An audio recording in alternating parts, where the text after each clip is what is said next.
how will we consume food, and of course, we will talk about Israeli innovation in food. Okay, thank you all for joining us. The three of you play a major and exciting role in the area of food and food technology, but each one brings a different fact to the table. Gil, you're the Global Director of Innovation at food giant Mondelez, right? Which sells some of the best loved brands we all eat, such as Milka and Oreo. Gil, what is innovation in a food conglomerate? Where do you see the world going? I mean, I think that the food industry is going through systematic changes, and as part of those changes, also the innovation process of most of the big food companies are changing. Historically, the process till now was quite traditional. We all use pretty much, I used to work in a different company, the food industry, an international one, and one can argue the innovation process can be copy and paste from one company to the other. We all use the stage gate process to mitigate risk. You get every time more resources.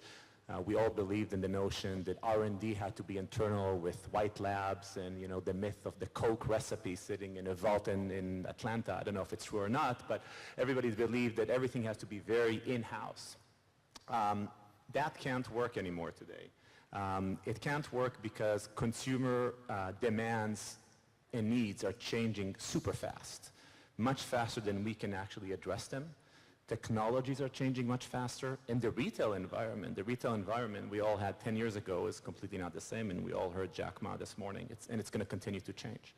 So that led in the last few years to a few changes in the industry. I think one, a lot of the companies are moving now to almost having a second innovation process, a much faster one, skipping stages, not doing as much consumer research, launching much faster things to the market, test and learns, even if they're not perfect, putting them there, getting the learning, iterating.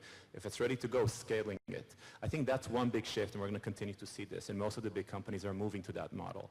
The second one is the understanding that we can't work anymore in closed labs with white robes, that we need to work with the outside world. Most of the big food companies have created corporate venture arms in the last few years. Most of them are involved in working with startups on a regular basis. Most of them, even like us, we bring entrepreneurs to our R&D facilities, and they actually work with us, which is something we would have never done 2 years ago. And today we open our R&D labs to work with them. So I think these are some of the changes we're seeing, and they're going to continue to accelerate. If you look at the global map, what is Israel unique at food tech? So I think, first of all, if at all. No. So I would answer the first part in a pure 100% answer. I'm confident, and me and Howard were both last week in London in a big conference of the industry. Israel is leading in food tech. That's a fact. Nobody can debate it. Nobody that's serious in the industry can debate that question. There's full alignment in the industry about that. Israel is leading the pack. I think, a lot of the people that have led that are actually sitting here in the room, the Innovation Authority, Strauss Group, the Kitchen, which is the Israeli incubator for innovation, is one of the first ones in the world. And I think if you try to understand why Israel is the leader in food tech, I think there are a few reasons, and they came in different themes in the conversation today. I think one is, actually, Israel had 300 startups in food tech today, based on the latest data. 50% of these startups were formed in the last 5 years. Now, if you would go and start analyzing the best of the startups in these groups, you would see a few interesting things. Most of the founders have not come from the food industry. Vast majority of the technologies of these startups have not come from the food industry. They came from adjacent segments and disciplines that Israel is very strong in. Pharma, biotech, you have a lot of entrepreneurs that are frustrated not wanting to wait 10 years and $100 million to get a medicine. They prefer to go to food. We all complain as food guys that food is slow, but compared to pharma, we're quite a fast industry. So you see that. On top of it, you start seeing a lot of young entrepreneurs, folks that are coming from big data, AI, and saying, you know what? I don't want to do another app and another thing just for the sake of making money. I want to have an impact. Food is where you can have a big impact. And we're seeing more and more Israeli entrepreneurs and scientists moving into these fields. And I think in Israel today, there are probably 4 areas that Israel is, in my opinion at least, considered the global leader in food tech. One is around sugar reduction. There are some fantastic technologies coming out of Israel. Several companies. One of them is actually one of the 3 innovation award winners of the Prime Minister, Duma Talk. A second area is actually lab-grown meat. In my opinion, I mean, if I look at the data, I think there's probably 10 good international companies in this area. There's a lot of hype, but probably 10 serious. 4 out of the 10 are coming from Israel, like Neta's company. And a lot of the science is coming from universities, Hebrew University, Technion.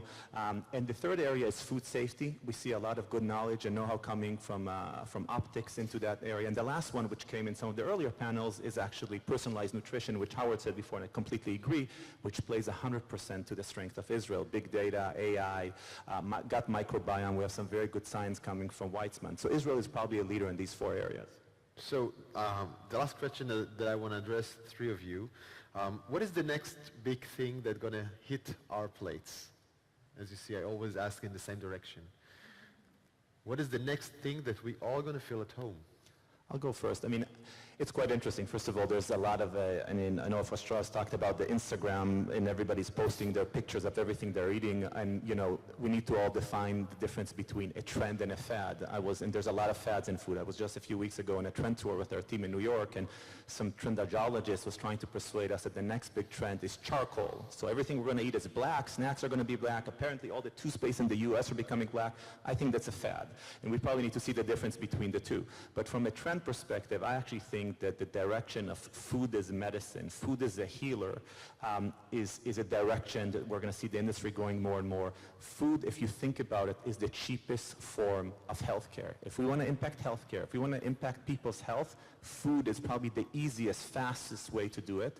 And I think food is going to play a bigger role in people's physical, mental, emotional state, and we're going to see more and more innovation coming in that space. I should say this is music to my ears. You know who said that 800 years ago? The Rambam. In other words, but the same message. Howard, Neta, Gil, thank you all so much for this great talk. Thank you.